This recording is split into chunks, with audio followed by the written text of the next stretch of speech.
ఒకసారి విద్యాధర్ రాజు దర్బారులో ఒక కళాకారుడు తన కళని ప్రదర్శించడానికి వచ్చాడు. ఎవరైనా దీన్ని వివరించగలరా? ఈ సింహాన్ని బోను తెరవకుండా బయటికి రప్పించగలరా? విజయనగర ప్రజల్లో తెలివైన వాళ్ళకి సవాల్ చేస్తున్నారా? అది కూడా మా మహారాజు గారి ముందు. మహారాజు విద్యాధర్ తన ప్రజలు ఇంకా తన తెలివితేటల గురించి చాలా గర్వపడేవాడు. మైనపు సింహాన్ని అతను చూడగానే కనిపెట్టేశాడు. కాగడాలను తీసుకురండి.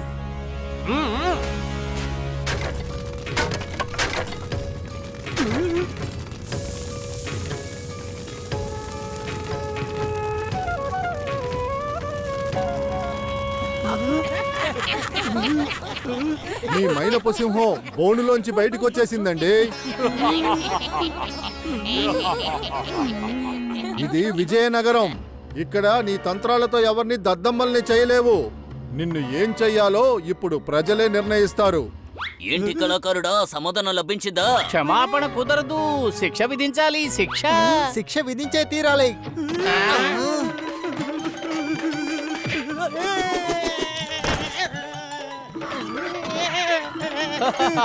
ఆ కళాకారుడికి మంచి గుణపాఠం చెప్పాం. ఆహా, సరిగ్గా చెప్పావు.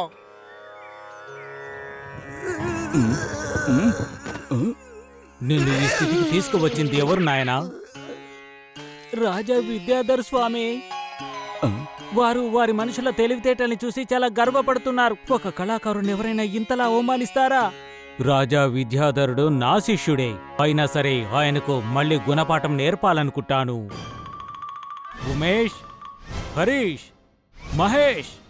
గురువుగారు మహారాజు అహంకారాన్ని పోగొట్టడానికి తన ప్రియమైన ముగ్గురు శిష్యులను పిలిచారు.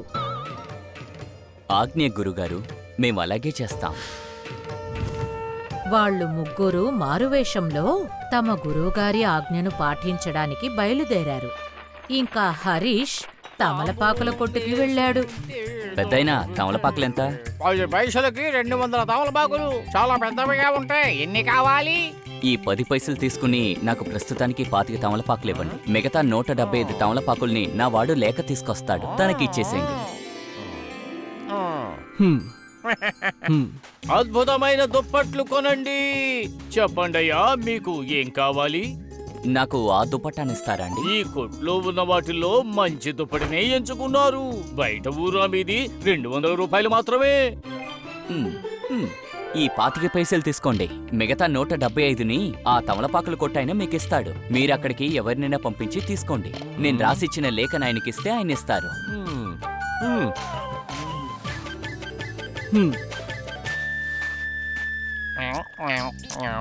ఆ అబ్బాయి తమలపాకులు అమ్మేవాడి దగ్గరికి వెళ్ళాడు. ఉత్తరం చూసి అతనేమన్నాడంటే, అవును, ఆయన కాసేపటికి ముందే నా దగ్గరికి వచ్చారు. నేను ఇప్పుడు భోజనం చేస్తున్నాను, నువ్వు వచ్చి తర్వాత తీసుకువెళ్ళు. నేను సరిగ్గా లెక్కబెట్టి 125 ఉంచుతాను. ఆ అబ్బాయి తిరిగొచ్చి తన సేటుతో చెప్పాడు. డబ్బులెలాగో వస్తాయి. అలా ఆలోచించి సేటు శాలువాని హరీష్కిచ్చేశాడు. ఆ అబ్బాయి యజమాని మళ్ళీ తమలపాకుల కొట్టువాడి దగ్గరికి వెళితే అతను ఇవ్వాల్సిన చిల్లరకి బదులుగా తమలపాకులు ఇచ్చాడు. తప్పుకో, వీటితో నేను ఏం చేసుకోను? నాకేం తెలుసు, తిను లేకపోతే అమ్మేసుకో, అది నీ ఇష్టం.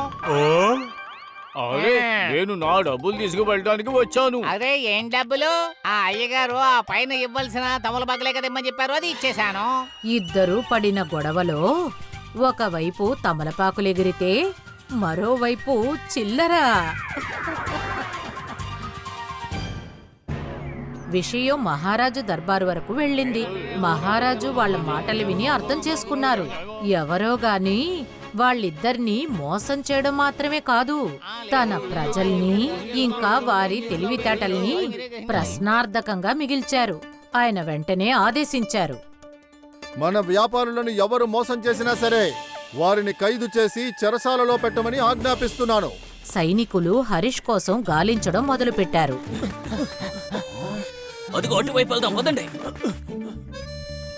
ఇప్పుడు గురువుగారి రెండవ శిష్యుడైన మనీష్ వంతు వచ్చింది. మనీష్ వెళ్లిన దుకాణం మామూలు దుకాణమేమీ కాదు, రాజుగారి కళాత్మకమైన వస్తువుల దుకాణం. అక్కడ లోహము ఇంకా చెక్కతో తయారు చేయబడిన వస్తువులు ఒకదాన్ని మించి ఒకటున్నాయి. చేతి వస్తువులు చేసేవారే కదా మీరు?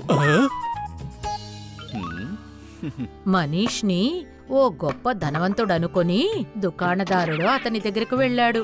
రండయ్యా, మీలాంటి వాళ్ళ కోసమే ఒక అద్భుతమైన దాన్ని తయారు చేశాను. దొంగ గనుక మీ చేతికి చిక్కాడనుకోండి, అప్పుడు వాడికి ఇది వేసి బంధించి మీ ఇంటి వరకు తీసుకుని వెళ్ళొచ్చు. దొంగ అసలు పరిగెత్తనే లేడు. మీరు మోసం చేయడానికి నేనే దొరికేనా చెప్పండి? అరే, ఈ కాలంలో దొంగలు సంకెళ్లతో కట్టినా తెంపేసుకుని వెళ్ళిపోతున్నారు. ఆ చెక్క వల్ల బంధించగలమా? రాజుగారికి అవసరమైనవి చేసే చేనేత కార్మికుడిని నేను. ఇది ఎంత దృఢంగా ఉంటుందో నేను నిరూపించగలను. ఆ? అంతే, ఇప్పుడు దీనికి తాళం వేయండి. ఆ తర్వాత దీని దృఢత్వాన్ని మీరే చూడండి. ఇలాంటి అవకాశం కోసమే మనీష్ ఎదురు చూశాడు. అతను దుకాణదారుడు చెప్పగానే తాళం వేశాడు. ఇంకా అతని పరిస్థితికి నవ్వుకుంటూ తాళం చెవి తీసుకువెళ్ళిపోయాడు. ఈ సమాచారం రాజుగారికి అందగానే అతను కోపంతో రగిలిపోయాడు. చాలు, ఇంతకన్నా ఆగలేం. ఎవరో మన వాళ్ళని దద్దమ్మల్ని చేసి మనతోనే వాడు ఆడుకుంటున్నాడు. వాడిని ఖైదు చేయడానికి నేనే వెళ్తాను. రాజుగారు మారువేషంలో బయలుదేరారు. కాని అతను నగర ప్రవేశ ద్వారంలో నిర్జన ప్రదేశంలో ఒక వ్యక్తి మామిడి పళ్ళ బుట్టతో కూర్చొనుండడం చూశారు. అతను ఎవరో కాదు, అతను గురువుగారి 3వ శిష్యుడైన ఉమేష్. అరే, వీడేంటి ఇక్కడ కొట్టును పెట్టుకుని అమ్ముకుంటూ ఉన్నాడు? ఒకవేళ మన ప్రజల్ని దద్దమ్మని చేసింది వీడే అయ్యుంటాడా? బాబు, ఈ మామిడి పళ్ళు ఎంతయ్యా? నేనిక్కడికి మామిడి పళ్ళు వ్యాపారం చేయడానికి రాలేదు. అయితే నువ్వు కొత్తగా వచ్చావా? నీకు విషయం తెలీదా? ఇప్పుడు ఈ రాజ్యంలో ఒక గుంపు తిరుగుతుంది. వాళ్ళు ప్రజల్ని మోసం చేస్తున్నారు. అందుకని మన రాజుగారు కూడా చాలా దిగులు పడుతున్నారు. అవునవును, అది నిజమే. ఆ గుంపు నాయకుడు ఈ మార్గం గుండానే వెళ్ళబోతున్నాడు. నేను వాడిని పట్టుకొని రాజుగారి చేతికి అప్పగిస్తాను. నీకా నాయకుడు తెలుసా? అరే, ఎందుకు తెలీదు? చాలా పొడవైన, దృఢమైన, బలమైన వాడు. వాడిని చూసారంటే మీ పరిస్థితి మారిపోతుంది. వెళ్ళండి వెళ్ళండి, మీ పని చూసుకోండి. ఇలా చూడు బాబు, నేను వాడినే చూడ్డానికి వచ్చాను. నేను ఇక్కడే ఎక్కడన్నా వెళ్ళి దాక్కుంటాను.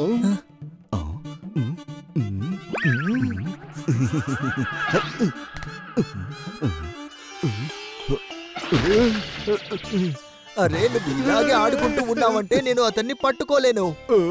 నువ్వు ఒక పని చేయి, నువ్వు ఆ మామిడి పళ్ళ మూటలో దాకో. శబ్దం చేయకూడదు, త్వరగా వెళ్ళి దాకో. రాజుగారు ఉమేష్ మాటలు నమ్మి బస్తాలో దాక్కున్నారు. ఆ తర్వాత ఉమేష్ ఆ బస్తాని కట్టేశాడు. పాపం రాజుగారు కాసేపు ఊరుకున్నారు. కాని బాగా ఆలస్యం అయ్యేసరికి ఆయన గట్టిగా అరిచారు. ఈ మూటను విప్పండి, ఎవరైనా ఉన్నారా? ఈ మూటను తెరవండి. కానీ అక్కడ వినేవారు ఎవ్వరూ లేరు. కాకపోతే ఒక ఎద్దు తప్ప.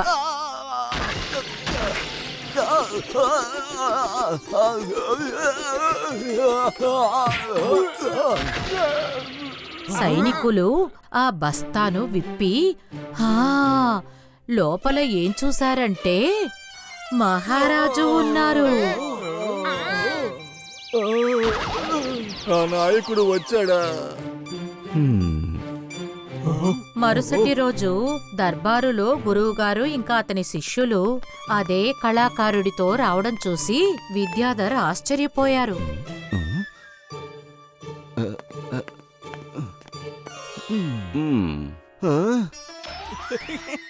గురుజీ, ఇతను అతనే కదా? ఇతనే కదా మిమ్మల్ని మూటలో కట్టి పడేసింది. వీరంతా నా శిష్యులు. వీరే నిన్ను అలాగే నీ 3 వ్యాపారుల్ని వెర్రివాళ్ళం చేసింది. వీళ్ళ 3 నా ఆదేశాల ప్రకారమే అలా ప్రవర్తించారు. ఇదంతా నీలోని అహంకారాన్ని తగ్గించడానికి ఎంత అవసరమైంది విద్యాధర. ఇక మీదట నువ్వు ఎప్పటికీ నీకున్న తెలివితేటలతో ఏ కళాకారుని అవమానించకూడదు. నాకిప్పుడే అన్నీ అర్థమయ్యాయి. నన్ను క్షమించండి గురుజీ. విద్యాధర్ పాఠం నేర్చుకున్నారు. అతను కళాకారుడికి ఇంకా శిష్యులకు బహుమతులనిచ్చి సాగనంపారు. గడ్డం బాగా పెరిగిపోయింది. కానీ ఇప్పుడు క్షురకుడి దగ్గరికి ఏం వెళదాం? మెల్లగా వెళదాం.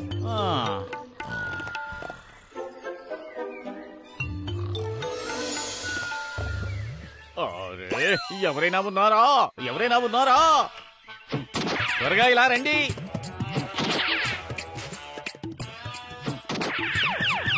ఏమైందయ్యా? నా మొహానికి ఎండ తగులుతోంది. ఎవరైనా వచ్చి కాస్త ఆ గుడ్డ కప్పండి అయ్యా, మెల్లగా. ఏంటి? అరే దీనికోసమే ఇంతలా అరిచావా? ఊళ్ళో ఎంతో మంది సోమరిపోతుల్ని చూశాను, కానీ ఇలాంటి సోమరిపోతుని ఎక్కడా చూడలేదు. మనకెందుకో పోదాం, పదండి పదండి పదండి పోదాం. సోమరిపోతు.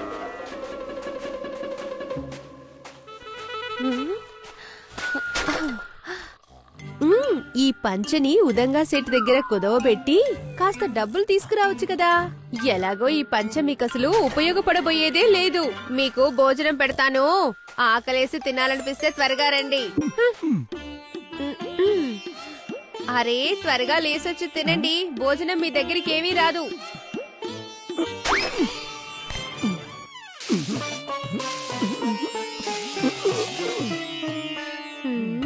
నువ్వు ఇంత అభిమానంగా వంట చేసి పెట్టావు, తప్పకుండా తింటాను, మెల్లగా.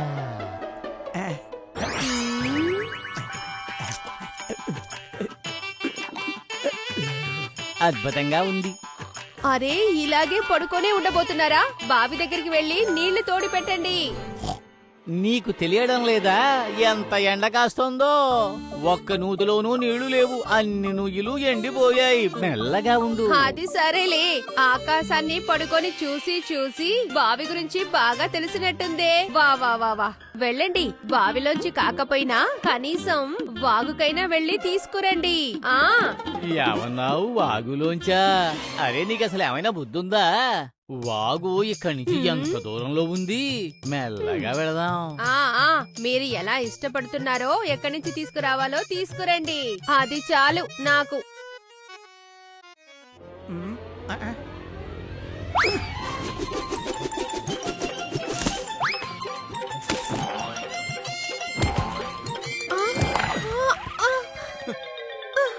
నువ్వేగా అన్నావు ఎక్కడి నుంచైనా నీళ్లు తీసుకురామని. ఇప్పుడు వచ్చాయి కదా. సోమరిపోతనానికి కూడా ఒక హద్దు ఉంటుంది.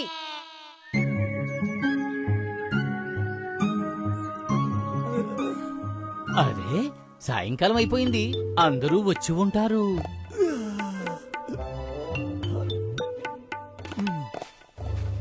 ఏంటి ఒంట్లో ఓపికొచ్చేసిందా? బయలుదేరారు మీ సోమరిపోతు మిత్రుల్ని కలవడానికి. ఎలాగో మీకు పని లేదు, ఊర్లో ఉన్న వాళ్ళందరి పనులు కూడా చెడగొట్టబోతున్నారా?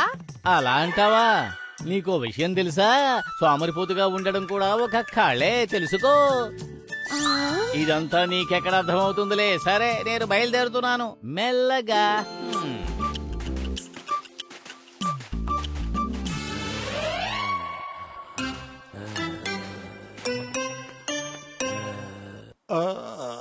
అరే బ్రిడ్జ్ అన్నా, రండి రండి, కూర్చోండి. కూర్చోవచ్చులే. కూర్చోడానికి ఇప్పుడు ఎవరు వంగుంటారు చెప్పు? మెల్లగా కూర్చుందాం. అయ్య బాబోయ్, ఎంత సోమరి విషయాన్ని చెప్పారు. ఇదంతా సోమరిపోతే విషయమా ఏంటి? నేను నిద్ర లేచిన తర్వాత పక్క బట్టల్ని కూడా నేను సర్ది పెట్టను. ఎలాగో రాత్రి నిద్రపోతాం, మరి దాన్ని ఎందుకు సరి చెయ్యాలి? అరే నేను తిన్న కొంచెం కూడా అసలు తీయను, తెలుసుకో. ఏ పాత్రలో వంట చేస్తామో అందులోనే తినేస్తాను. దానికి నీళ్ల కోసం నువ్వు దగ్గరకు వెళ్ళాలి, ఆ నీళ్లు ఇంటికి తీసుకురావాలి, ఆ నీళ్లతో పాత్రలు తోమాలి. ఇటువంటి పనులు ఏమీ చెయ్యక్కర్లేదు కదా.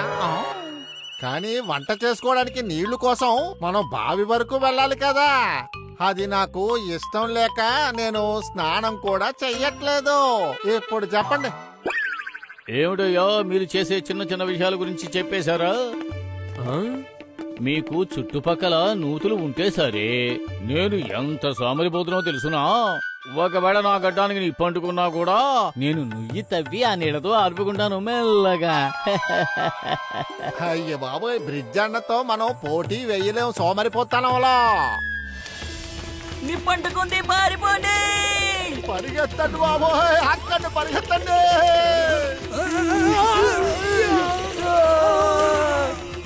ఎవరైనా నీళ్లు తీసుకురండి. అరే మన గ్రామానికి ఏదో అయిపోయినట్టుంది. అరే ఏమీ జరుగుండదులే. ఎవడో మాంత్రికుడో పాములాడించేవాడో వచ్చి ఉంటాడు. అది సరే, ఇప్పుడు మనం దేని గురించి మాట్లాడుకుంటున్నాం? మెల్లగా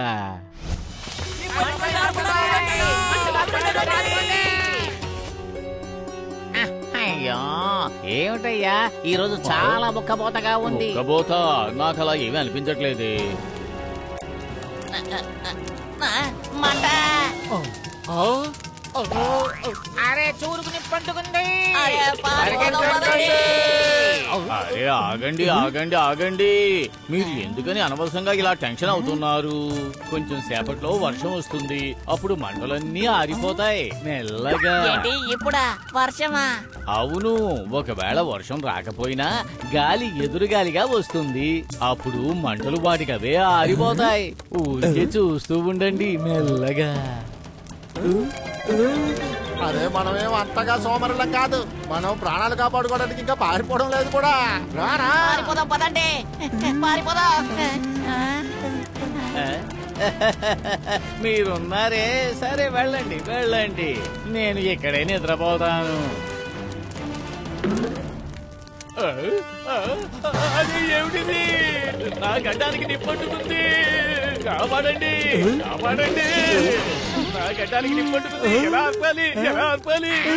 గడ్డానికి నిప్పంటుకుందా? ఇప్పుడు నీ తవిడ మొదలు పెట్టు మెల్లగా. అరే మెల్లగా కదయ్యా, త్వరగా కానివ్వాలి. ఎవరైనా వాగులో నుంచి నీళ్లు తీసుకురండి. అరే చెరువు చాలా దూరంగా ఉంది. నేనేమంటున్నానంటే వర్షం కోసం ఎదురు చూస్తూ కూర్చుందాం. మీరందరూ ఎంత సోమరిపోతులుగా ఉన్నారు, త్వరగా వెళ్ళి నీళ్లు తీసుకురండి. మీరేమిటయ్యా, వర్షం వస్తుంది గాలి వీస్తుంది అని ఎదురు చూస్తూ ఉన్నారు. ఎవరైనా కాపాడండి.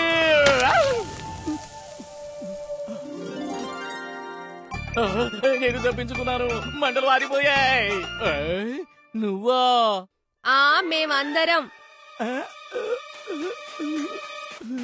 మీలాంటి సోమరిపోతుల్ని నమ్ముకొనుంటే ఈ పాటికి గ్రామం మొత్తం ఖాళీ బూడిదై ఉండేది. అందువల్లే ఆ మంటల్ని మేమే ఆర్పాల్సి వచ్చింది. మేము తప్పు చేసేసాం. ఏవండి ఎక్కడున్నారు? వినపడుతోందా? చెప్పు. ఏంటిది? ఏమైపోయింది మీ గడ్డం? సోమరితనంతో పాటు గడ్డం కూడా పోయింది.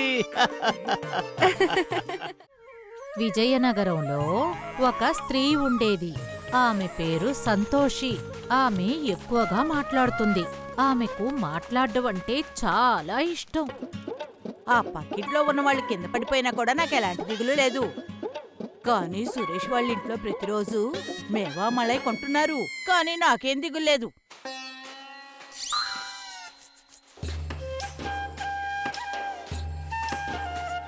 వాళ్ళకి ఏదో పెద్ద చేప తగిలినట్టుంది, కానీ నాకేం దిగులేదు. ఆ పెద్ద చేపతో వాళ్ళు పులుసు పెట్టుకుంటున్నారు. ఎప్పుడు చేసుకున్నారు, ఏం చేసుకున్నారు, నాకేం దిగులేదు. గ్రామంలో జరుగుతున్న అన్ని విషయాలు ఇక్కడేం జరుగుతుంది అక్కడేం జరుగుతుందని చెప్తూ ఉండాలి. సరే నాకేం వచ్చింది? రేపు మళ్ళీ రండి, ఎందుకంటే తర్వాత ఏమైందో చెప్తాను. అది సరే గాని రోజంతా వాళ్ళ గురించి వీళ్ళ గురించి మాట్లాడి నీకు విసుగనిపించదా? ఆ? నేను చెప్పేది ఊళ్ళో వాళ్ళ గురించే కదా. మీరు ఖాళీగా కూర్చొని సమయాన్ని వృధా చేస్తున్నారు. అయినా నాకేం దిగులేదు. మీరు ఇలాగే ఉండండి, నేనేం పట్టించుకోను. ఆ పాడైపోయిన గదిని శుభ్రం చేయమని చెప్పాను, మీరు విన్నారా? మీరేం పట్టించుకోలేదు, నాకేం దిగులేదులే. ఆ, ఈ విరిగిపోయిన అలమారా. ఓ, ఆ, సంతోషి, ఒకసారి ఇలా వచ్చి చూడు. మన విరిగిపోయిన అలమారా పైన ఎంతటి అందమైన కాకి కూర్చుందో చూడు. అందమైన కాక?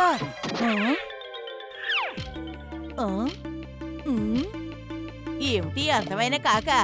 చూడ్డానికి బాగానే ఉంది, తినడానికి కూడా బాగానే ఉంది, అయినా నాకేం దిగులేదు. నిజంగానే ఇది అందమైన కాకే. సరే, నేను బజార్కు వెళ్ళొస్తాను.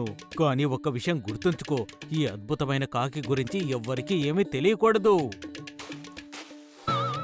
గణేష్ ఆ సంతోషితో ఈ కాకి గురించి ఎవ్వరితో చెప్పకూడదని చెప్పి వెళ్లారు. కాని సంతోషి వినే రకం కాదు కదా.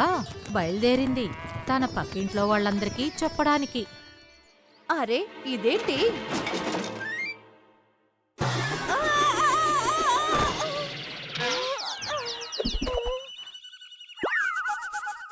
సంతోషి నువ్వా? అరే ఇలా వస్తారా ఏంటి? వచ్చిపోయే దాని గురించి పక్కన పెట్టు. ఈ విషయం తెలుసా? ఈ రోజు ఒక అందమైన కాకొచ్చి మా ఇంటి ముందు కూర్చుంది. విచిత్రమైన కాక. అయినా నాకేం దిగులేదు. అది చూడగానే నీకు ఈ విషయం చెప్దామని వచ్చాను.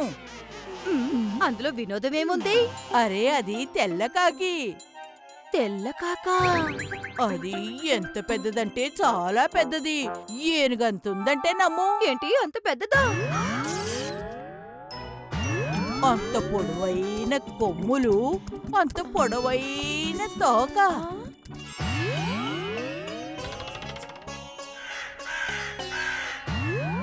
అలాగా? ఆ కాకి తోక కూడా ఉందా?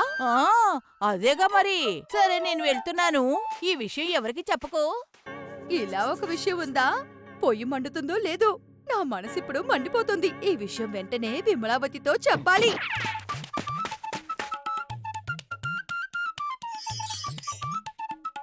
అరే ఏంటమ్మా నువ్వు ఇంకా ఈ గాజులతో ఆడుకుంటున్నావు? కానీ అక్కడ సంతోషి ఆడే ఆట ఉందే, మనం ఎవ్వరం తట్టుకోలేని ఒక ఆట.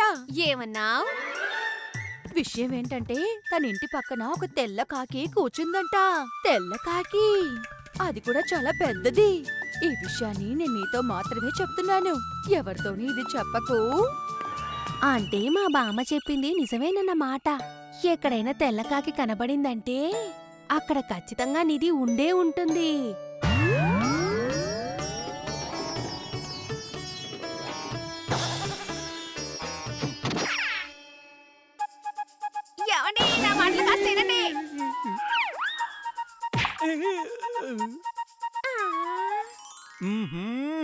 ఎప్పుడైనా ఏదైనా రాయాలనుకున్నప్పుడు నువ్వు అన్ని సర్వనాశనం చేస్తున్నావు.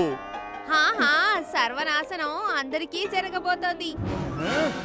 అక్కడ సంతోషి, గణేషు ఏ కష్టమూ పడకుండా ఆ నిధికి హక్కుదారులు అవబోతున్నారు. నువ్వు నీ కళ. నేను చెప్పేది కల కాదు, నిజమేనండి. ఈ రోజు వాళ్ళ ఇంట్లో విచిత్రంగా ఒక తెల్ల కాకి వచ్చి కూర్చుందంట. ఆ కాకి చాలా పెద్దదట. దాని సైజ్ ఎంతని చెప్పమంటారు? పెద్ద ఏనుగంతట. దీనివల్ల నాకు ఒక విషయం వివరంగా అర్థమైంది. దీనికి అర్థం ఏంటంటే వాళ్ళింట్లో చాలా పెద్ద నిధి ఉందని అర్థం. ఏంటి ఇదే విషయమా?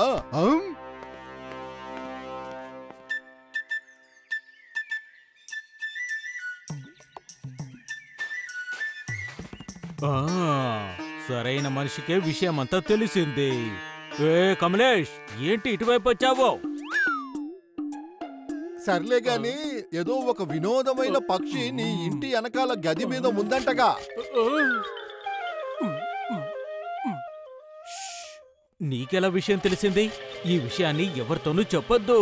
అది కూడా ముఖ్యంగా ఈ విషయాన్ని రాజభవనం వైపు తెలియనివ్వకు. నువ్వు దిగులు పడకు గణేష్, నేను ఎవ్వరికీ చెప్పనులే. నువ్వు చెప్తావు. కమలేష్, అతని దగ్గర సంతోషి, గణేష్ చెప్పిన కట్టుకథని అత్యాశతో ఈ విషయం ఏ చోటికైతే గణేష్ చేరకూడదని చెప్పాడో అక్కడికి చేర్చాడు. అద్భుతం! రాజ్యానికి సంబంధించిన ప్రతి ఆస్తి మీద ఆ రాజుకే అధికారం ఉంది. మహారాజు గారికి తెలియచేయడానికి ముందు ఆ నిధిని చేజిక్కించుకుని ఆయన చేతుల్లో పెడతాను. చాలా అద్భుతం. సేనాపతి గారు, మీరేమిటి ఇలా వచ్చారు? అందరూ బాగానే ఉన్నారు కదా? ఇప్పటి వరకు నువ్వు బానే ఉన్నావు, నేను కూడా బానే ఉన్నాను. ఒకవేళ నీ ఇంట్లో నుంచి నిధి దొరికిందంటే నిధిని మీరు దాచిపెట్టినందుకు మీ సౌకర్యానికి ప్రమాదం వస్తుంది.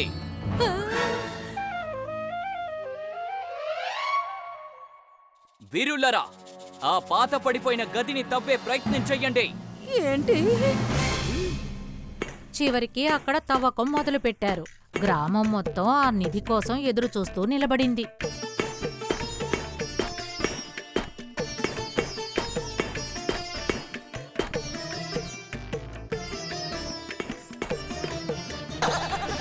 మహారాజా, ఇక్కడ ఏమీ లేదు. ఏంటి కమలేష్, నీకు నిధి ఉందన్న సమాచారం చెప్పిందెవరు? విమలావతి. మా బామే చెప్పేది. ఏ ఇంటి మీద తెల్లకాకి వాలుతుందో వాళ్ళింట్లో ఖచ్చితంగా నిధి ఉంటుందని. ఈ కథని నేను కూడా ఎక్కడో విన్నానే. తెల్లకాకిని చూసిందెవరు? సత్యభామనే. కేవలం తెల్ల రంగు మాత్రం కాదు, ఏనుగులాగా పెద్దగా ఉండింది. కేవలం కొమ్ములు మాత్రం కాదు, దానికి తోక కూడా ఉండింది. ఇది నాతో చెప్పింది సంతోషియే.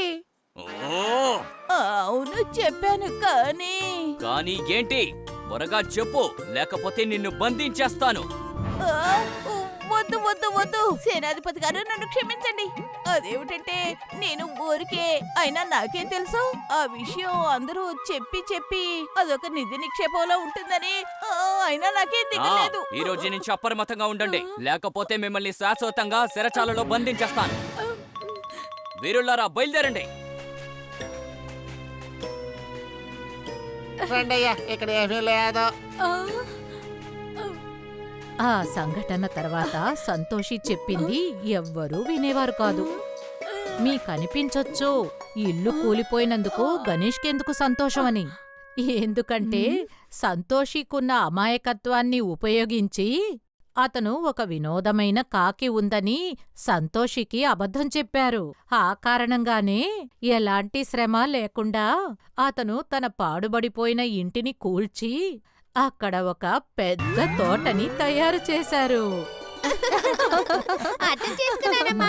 ఇక నేను ఏం చెప్పినా బాగా అర్థం చేసుకునే చెప్తాను. అరే, నువ్వు కథని అర్థం చేసుకున్నావు, అలాగే సారాంశాన్ని కూడా. సరే, ఇక నేను వెళ్తాను ఎండిపోయిన అరిటాకుల్ని కొయ్యడానికి. If you like this video, subscribe to our channel Murthy Media.